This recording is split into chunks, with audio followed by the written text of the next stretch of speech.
He left 3 guys in the middle between 3 of these beautiful big towers, but they had moving staircases like in Harry Potter, and they would wind around like some, oval Christmas ornament or something. I'm going, I don't want to climb up all those steps. But this guy, I talked to one man, and he said, "Oh, she left me here." I'm like, "Gee, thanks, Janet," because I come back and say, "Janet, I was in the hospital working all night. You keep getting these people in all these poor planets, and I'm working all night." So yeah, I get that. But some people don't do interdimensional travel, or I don't know that there's an institute now. Monroe Institute, Newton Institute, Janet. We need to find something in between there for all of us, and Johanna could surely help because there's people all over that do Skype and workshops and how to help all these people with their soul purpose. Gail Barkley in Maui does Soul Purpose, Maui.com, and she's really good.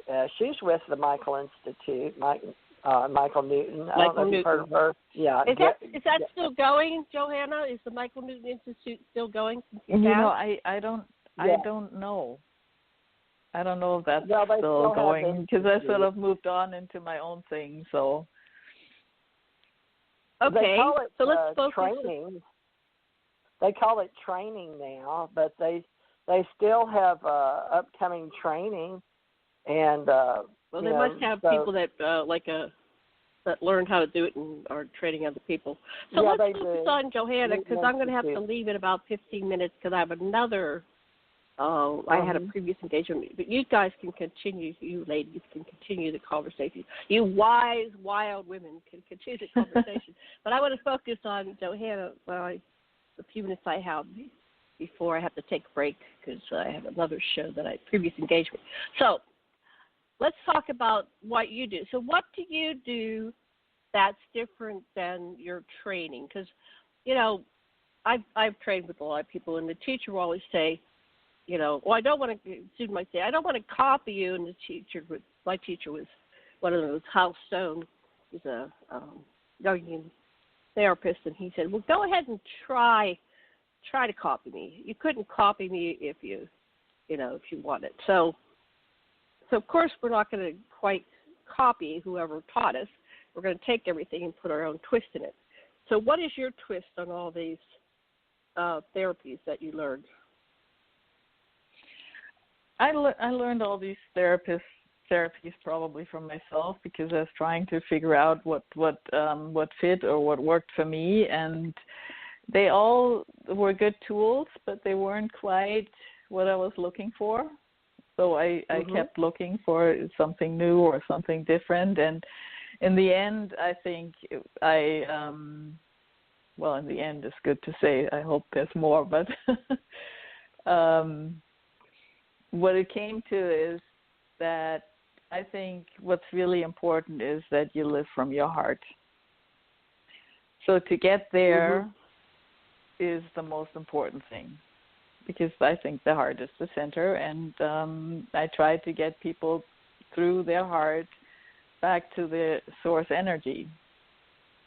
And all the other things are just things that happen along the way, and we have to deal with them, and we get to clear them, and we need to let go of attachments, because every attachment comes wrapped in a blanket of pain. Because we have to let it go again eventually. So, but when you are in your heart, you have everything. You're part of everything. You have everything. So that's the center point. So that's where I like to get people to. But we also live in this third dimensional world with things that happen and things that upset us and things that make us happy.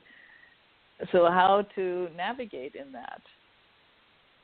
And when I wrote the book, The Transformation Promise, I named it The Transformation Promise because we are always transforming and we cannot stay the same. So it is a promise. It's one I use myself when I have a particular bad day. I know it will change again. So not to worry and to get too upset about it, because next 5 minutes it will have changed somewhat. That's right. I divided people up into, obviously you can't do it because we're whole beings, but that we have a physical structure, a physical part, the body, the houses and everything, which is very tangible, and we can see, if something's broken, we can repair it. And then we have an emotional, social structure, which is the friends, environment, work, and we're intertwined in all those things. And then we have a spiritual structure, which is the belief system, and that's the most rigid one, even though it's the easiest to change, because in order to change your belief system, you just have to change one thought. But we rarely do change that one because we want to hold on to that because that's our main thing. So I try to get people to become aware of where they are. What is their belief system? To really be aware of how are you entangled in your environment? What is clouding your decision? And I came to that mainly from clients that, you want to help them. I mean, when I was young and eager, I wanted to really help people. And I couldn't understand why they didn't want to be helped. Mm-hmm. And then I realized that I'm the same way. Like if somebody that sees something that I really need to change, it may not be the thing I'm ready for. But mostly if you understand where you're stuck or what this web is that you have created in your life, then you can make a decision and you can start to get out of it. And I like that picture of we are the spider that creates the web of our life, but we are also the fly that is caught in it at the same time. Right. Yeah, so that's true. So yeah, we have to be aware of both sides because, again, when we create this beautiful web of our life, it also becomes a lot of attachments that then, create havoc in our lives and pains in our lives. So I'd like to teach people to get to know themselves, to be self-aware, whatever that means to them, and then go from there. And key to that is being in the heart. And so I named my business Quantum Heart Field because it's that field of oneness, of being at one with the source energy. And from there, anything is possible. So that's very interesting to me. Go ahead, TJ. Okay. No, you go ahead. I find that to be very interesting because, we're looking at, like this election was a bunch of beliefs. When you look at religion, it's a bunch of beliefs. So a lot of us we're born into a society and we imprint the beliefs of our society, we imprint the beliefs of our parents. But some conform and some rebel. And if you have 5 siblings, you're going to see some that go along with what the parents taught them, and some that go polar opposite, and then some are kind of in the middle. So there's 3 children in my family, and my sister's more the conformist, and I'm more the rebel. My brother's somewhere, especially as he gets older, you see him believing a lot of what the parents it's like they feed it to you, right? And you either swallow it or you don't. So how do you teach people as they age to separate themselves from the beliefs that were imposed upon them to who they are as a soul and what will serve them for their highest good, so that they can they can get rid of beliefs that are limiting them and keeping them from their spiritual and soul progression and progress? I think the most important thing is to self-knowledge, to be aware, to really think about, and that's what I'm guiding them in the book for, to really examine what are your belief systems, because most of us don't really think about that. We take some on, or we have some opinions, and then the opinions become beliefs because we repeat them. But when you're aware of your belief systems, then you can look at it. But I'd say that's really the first big steps, because most people are not really aware of what's behind their belief system. And then, I mean, if you look out at the world and it doesn't really make any sense a lot of times. I mean, I look here at, there's a lot of people, especially in America, that I've come across that say, you know, we are Christians, we believe in Jesus, and but their life is really about accumulating wealth to themselves, which is not really what he taught as far as I've read it. And I have no problem with that, but I'm just saying you need to look at what are you doing, what is that really your belief system, or is that do you have a different one?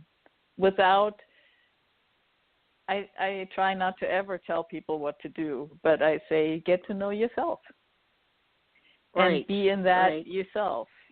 And then, you know, when you have the duality of the planet, which we have duality in everything, that's always going to continue.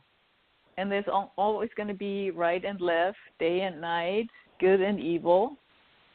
But when the pendulum is in the middle, it's in the heart. And the heart is the center chakra of the whole system. Yeah. And so if we can get ourselves to be there, then we can see that the other thing is just the, you know, back and forth pendulum. But if I say I am right about something, then I am assuming that you are wrong if you think anything differently. So what does that do? I mean, if you do something and I say, well, this is wrong because I am right, which of course is how we all feel. But we are creating this duality because we instantaneously make everybody else wrong the moment we say I'm right. So we're never really right or wrong. I put it a different way. You know, it's like everybody has a right to believe what they want to believe, and as long as, well, they're right then when somebody else's begins, so they can't be hurting, harming, or him said, do no harm. So if you're harming somebody else, then, you know, you're violating somebody else's rights. But, you know, individually, if you want to believe that the sky is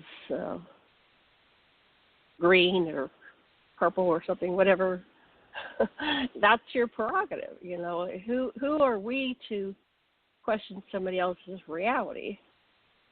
Right? Yeah. So have at it. Enjoy yourself.